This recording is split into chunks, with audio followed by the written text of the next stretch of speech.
মাঠে না নামলে বুঝতে পারতাম না যে কত রকমের কাজ থাকতে পারে। আগে শুধু দূর থেকে ভাবতাম যে ধান কাটা এবং ধান রোপণ করা, মানে পোতা যেটাকে বলি আমরা, সেই দুটোই আসল কাজ। কিন্তু না নামলে বুঝতে পারতাম না যে কত রকমের কাজ থাকতে পারে, ছোট ছোট বিষয়। তো এখানে দেখাও, এই যে দেখতে পাচ্ছেন আলের ধারে উঁচু হয়ে গেছে। তো এটা কি কারণে হয়? এটা যখন অল্প পরিমাণ পানি থাকে বা পানি থাকে না, সেই অবস্থায় যদি জমি রেডি করা হয়, মানে লাস্ট চাষ দিয়ে সারা হয়, তো তখন এরকম ধারে ধারে মাটিগুলো জমে যায়। তো আর আসতে পারে না যেহেতু পানি কম থাকে। তো এগুলোকে পরবর্তীকালে কোদাল দিয়ে এইভাবে সরাতে হয়। তো যেই মুহূর্তে জমিটা রেডি করেছিলাম, তো তখন ছিল না পানি।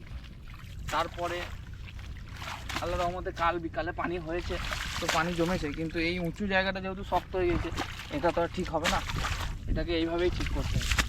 তো এইসব ছোটোখাটো কাজগুলো নিজেদেরকেই করতে হবে, বা নিজেরা করে নিতে পারলে ভালো।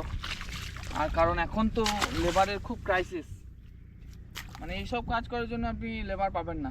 হয়তো ঠিকও বীজ মারার জন্য পাবেন বা পুতুনিটা পেলেন, বাট এইসব কাজ করার জন্য আপনাকে নিজেকে পারদর্শী হতে হবে, নয়তো কিন্তু আপনার কাজ আটকে যাবে। এছাড়াও আরেকটা কাজ যেটা হয়ে থাকে, মানে জমি রেডি করার পর যদি খুব তাড়াতাড়ি না পুঁততে পারি, ধানটা পোতা যায়, তো সেই অবস্থায় আবার ঘাস উঠে আসে জমি থেকে, যেগুলো উপরে থেকে যায়। এদিকে দেখাও, এই যে দেখতে পাচ্ছেন কত ঘাস আসছে। তো এইগুলোকে এইভাবে হাতে করে যদি না তুলে দেওয়া হয় এই মুহূর্তে,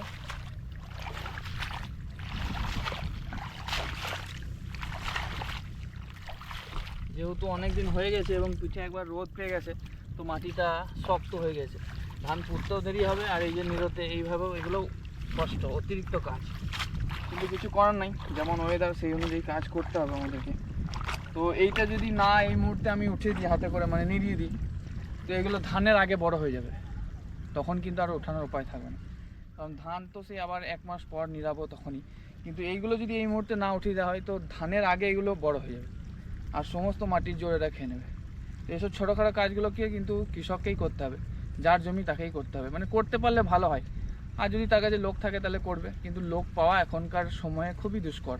সব থেকে বড় কাজ হচ্ছে এই মাঠে কাজ করার জন্য লোক পাওয়া। এইটা হচ্ছে এখনকার সময়ে সব থেকে বড় সমস্যা কৃষিকাজের।